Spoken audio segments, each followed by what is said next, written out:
Don't live it up on someone else's dime, you parasite. My husband and I, along with my brother and his wife, found ourselves on an overseas trip due to certain circumstances. We managed to get under Belle's skin, leading to her hurling insults at us at the airport. Enraged, Belle started shouting and telling us to go back to America.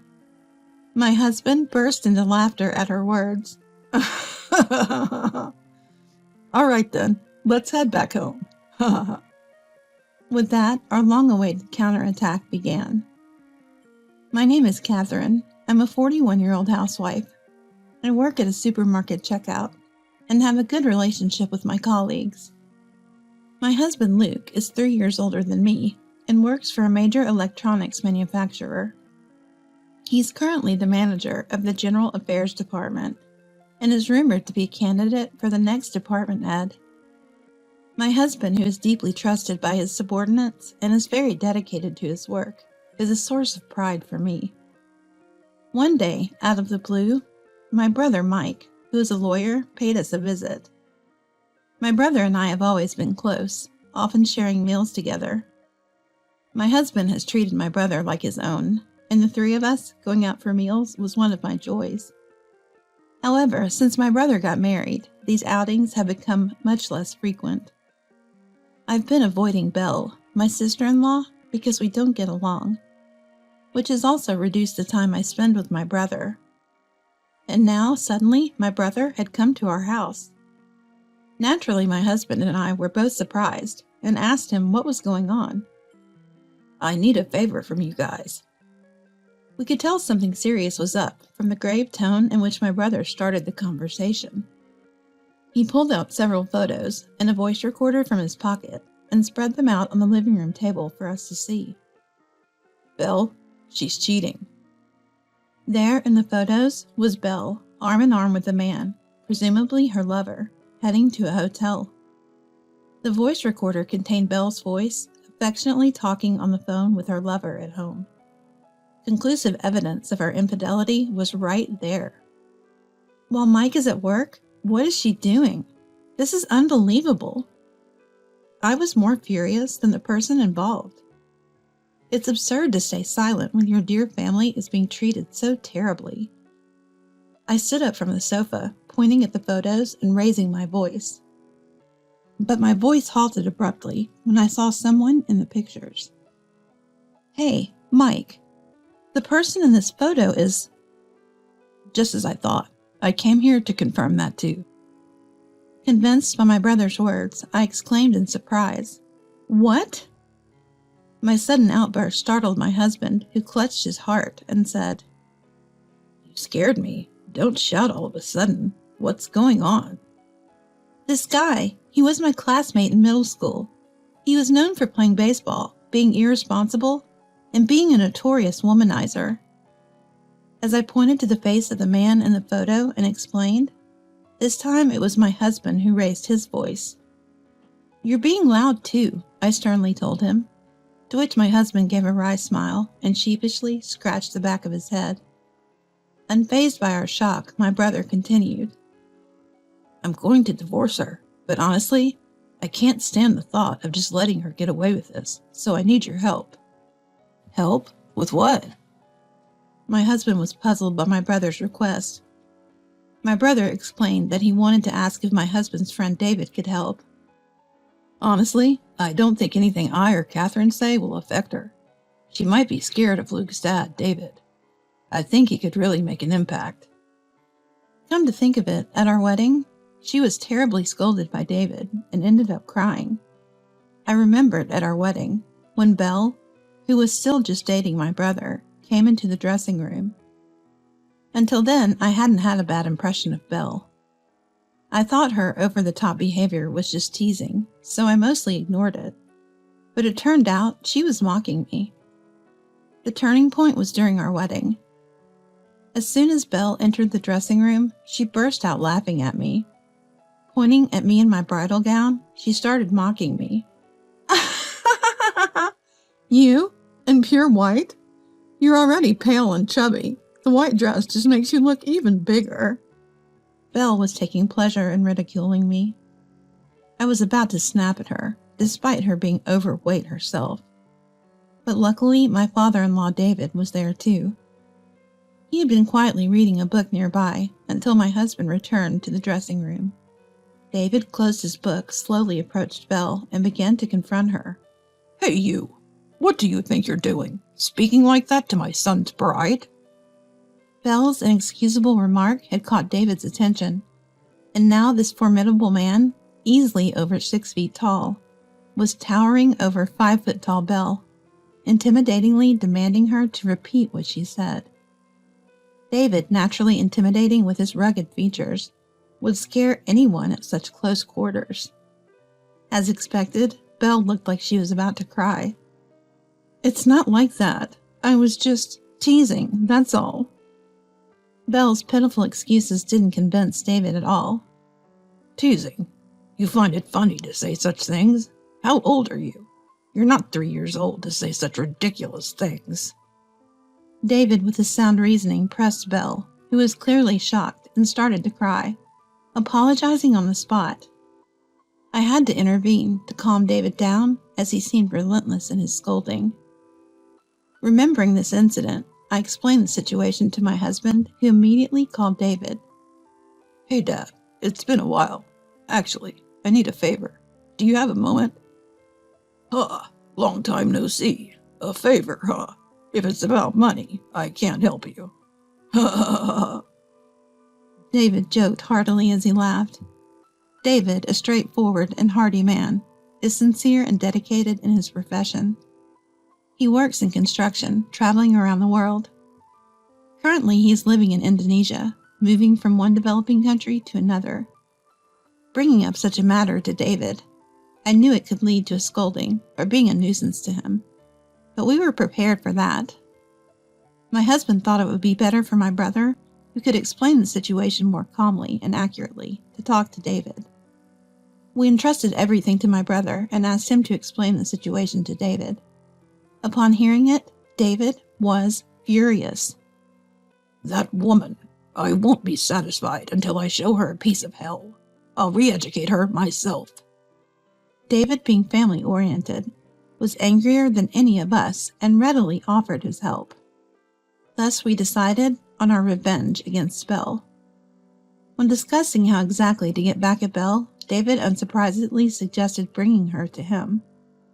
"Unfortunately, it's still difficult for me to return to America.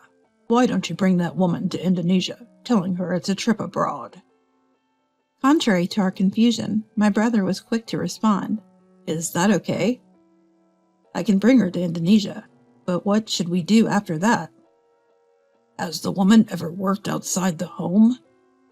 David seemed to have something in mind, as he first inquired about my brother's domestic situation. "She used to work in medical administration before marrying me, but has been a housewife since. She said she wanted to properly keep the house, and all that." "What a load of nonsense. Luring men and then talking about keeping the house. I've decided, when she comes here, making sure her plane ticket is one way only." "What do you mean, David?" We all exchanged surprised glances at David's statement. While we were confused, a mischievously laughing David could be heard on the other end of the phone. "I'll take care of that woman for a while. I've been short of hands and looking for help. Let her work hard for a while, maybe get in some exercise too." David's words were laden with meaning, and I could almost see his wicked grin. I hear evil laughter. I swear never to make an enemy of this man, I thought to myself. Thus we decided on Belle's vacation trip, which was actually our revenge plan. We immediately began to put it into action. As instructed by David, we arranged a dinner with my brother and his wife and had my brother invite Belle on an overseas trip. Even though Belle threw veiled insults at us during the dinner, I didn't let it bother me. Now is the time to make fun of us like this. This is our last chance to mock us, I thought to myself. Finally, the day of departure arrived at the airport. We were astonished by Belle's extravagant attire. "What are you wearing? We're going abroad. And you couldn't dress up more flamboyantly? Belle taunted us while putting on a large hat. To Indonesia? Does she think she's a celebrity? I wonder what this person is thinking. Are you planning to be a celebrity? Walking beside her was embarrassing, so we kept our distance and confirmed the plan with my brother. Having finished with baggage and security checks, I started whining to my brother about being hungry. Mike, aren't you hungry? I want to fill my stomach before we go. Me too. I don't want to feel sick on an empty stomach. Then shall we go to a restaurant? Wait, if we're going to a restaurant, let's split the bill. We're already paying for your trip. Belle insisted. As expected, Belle, who is very particular about money, reacted to our actions. She had even had a big argument with my brother over paying for this trip. Despite not earning the money herself, she was acting all high and mighty. My brother and I exchanged glances and laughed. Careful not to let Belle notice, as everything was going according to plan. We headed to a floor lined with restaurants and entered the most expensive one we had researched beforehand, ignoring Belle's attempts to stop us.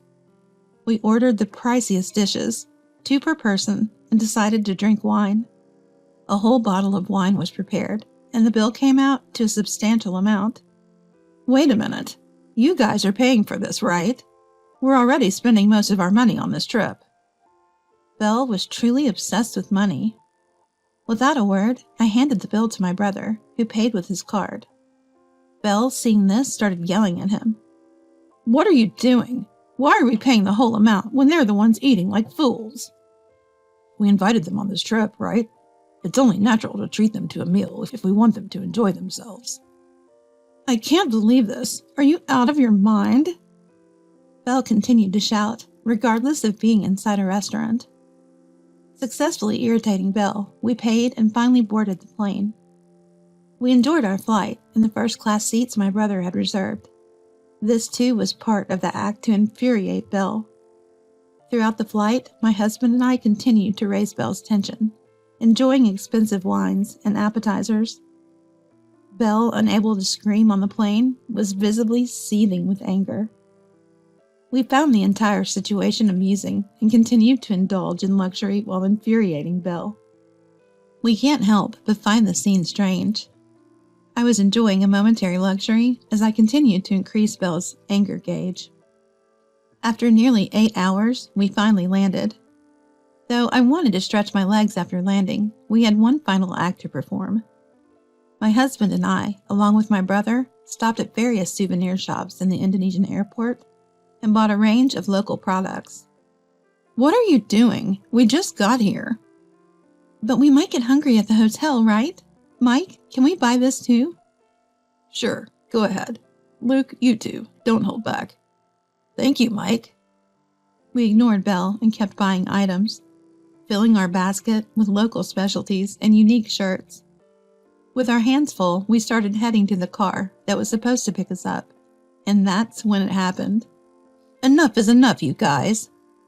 As we were leaving the airport entrance heading towards the parking lot, Belle suddenly screamed. The 3 of us exchanged glances and signaled each other with our eyes before turning dramatically towards her.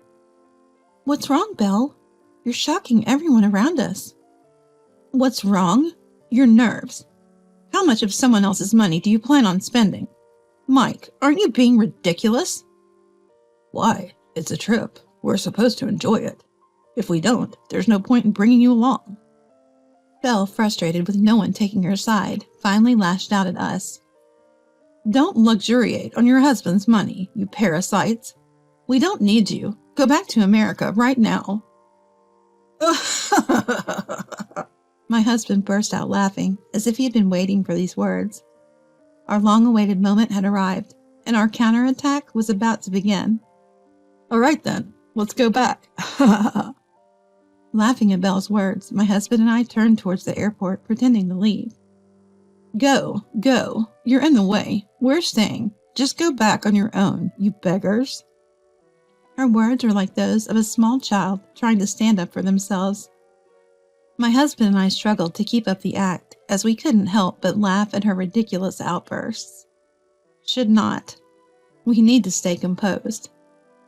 If Belle finds out about our plan, it will all fall apart.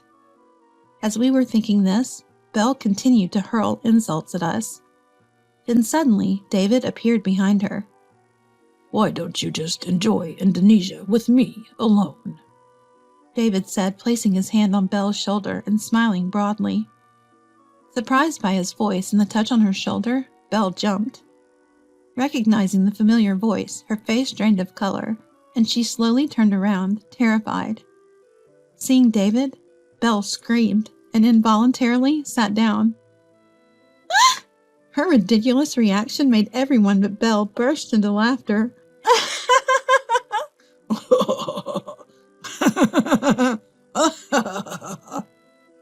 The response was so unexpected that we couldn't contain our laughter.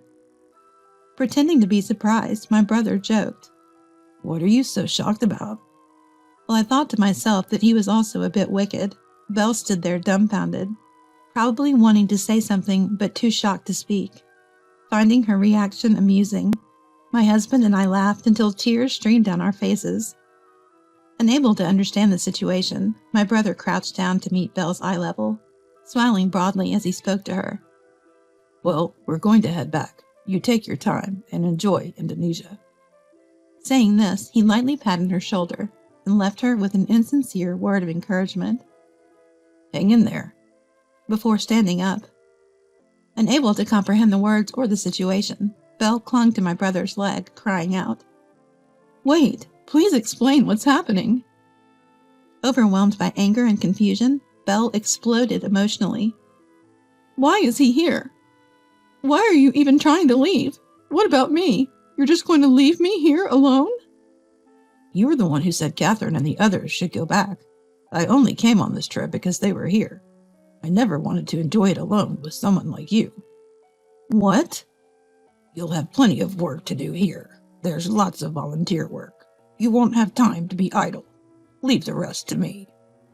With that, David pried Belle off my brother, holding her firmly to prevent her escape.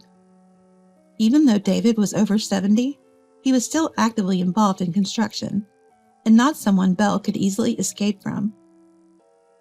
As we three were about to leave Belle behind, she remained caught by David, screaming towards us. Coward! You've been deceiving us from the start. Who's the coward here? This traitor? My words were sharp, and I glared coldly at Belle. You, I will never forgive. You'll pay dearly for hurting us. Too bad for you. Good luck with everything. Bye. With that, my husband and I, leaving Belle still making a scene in David's arms, boarded the plane to America. Belle, penniless, had no choice but to earn her way back from Indonesia. Of course, that wasn't her plan.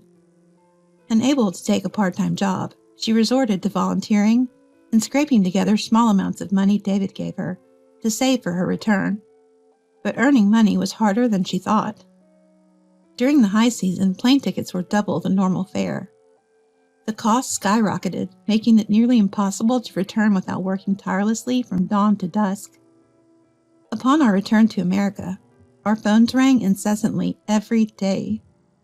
Naturally, my brother experienced the same. Both of us blocked Belle's number due to her persistence. Belle, who hardly worked, struggled with physical labor, lost a lot of weight, and cried daily, longing to return to America. After nearly 3 months, as her visa deadline approached, David contacted her, signaling it was time to return to America. Finally, the climax. I thought our revenge on Belle was over. On the day we went to pick her up, we approached the airport with solemn faces. There! How dare you leave me behind that day? Why are you here? Seeing Belle upon her return, she was thin and sunburnt from working outside, clearly showing how much she had been exploited by David. Her changed appearance made it obvious. We greeted her with smiles.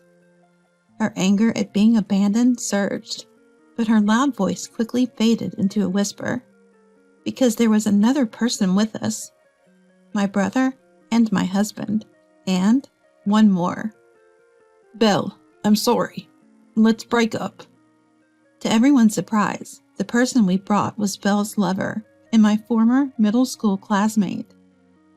Actually, while Belle was in Indonesia, we had been in touch with him. Luring him to my house was easy, then confronting him with my brother was even easier. We laid out all the evidence of his affair and made sure he knew we were aware of his family.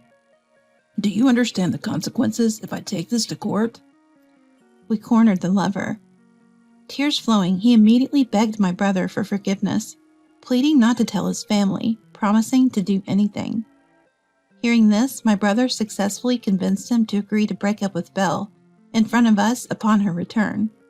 This is how we brought him to the airport. Wait, this can't be real. Why? Why are you here? Break up? Wait. Why in front of him? Belle was exhausted, and this turn of events was overwhelming. It's no wonder her thoughts couldn't keep up. Panic was evident on her face, fearing the revelation of her affair, but it was too late for her. We felt no sympathy for her, nor do we owe her any explanation. My husband and I silently watched my brother's actions, glaring at Belle. You must have had your fun until now, haven't you? No, please wait. It's not like that. Please, don't say anything more. Our life together ends here. Let's get divorced. No, I don't want that. Please. I won't ever do this again. I'll live honestly from now on, so please don't talk about divorce. Belle, back in America, was in utter disbelief and cried hysterically. Abandoned by her lover and now disowned by her husband, she experienced true despair. I watched her cry and scream with cold eyes, realizing how much a person can lose control in such a situation. Please, I'll do anything, just not divorce. Belle clung to my brother's legs, sobbing and pleading. She seemed not to care about the eyes of those around her. You said anything? Hearing her say anything, I walked over to where Belle was. Noticing my approach, Belle clung to me, apologizing profusely and begging. I'll do anything. I'm sorry for everything I've done to you. Please persuade him not to divorce me. If anything means anything, then never show your dirty face to us again. Honestly, just seeing your face makes me sick. I spoke these harsh words to Belle, who was crying and begging, filled with all the resentment and hatred I had. Hearing this, Belle fell into deeper despair and was at a loss for words. After that, everything happened very quickly. Exhausted, Belle didn't argue back and was practically dragged home by her brother and the person she had cheated on her spouse with, where they started the divorce proceedings. Belle was in a daze for a while, bedridden and barely able to eat, feeling cornered, but she knew it was her own responsibility. No one was supposed to feel sympathy for her. Eventually, Belle recovered enough to hold a conversation, and she got divorced from her husband. Now she's living a life just manageable enough to get by all alone. And so our peaceful daily life returned, and we decided to thank David again. Back then, I did pay my brother back for the huge shopping and dining expenses, but to my surprise, he refused to accept it. You guys made my divorce and revenge possible. Let me pay for this. I'll thank you properly later. So we decided to graciously accept his offer. This time, we ended up going to Indonesia for a celebration party.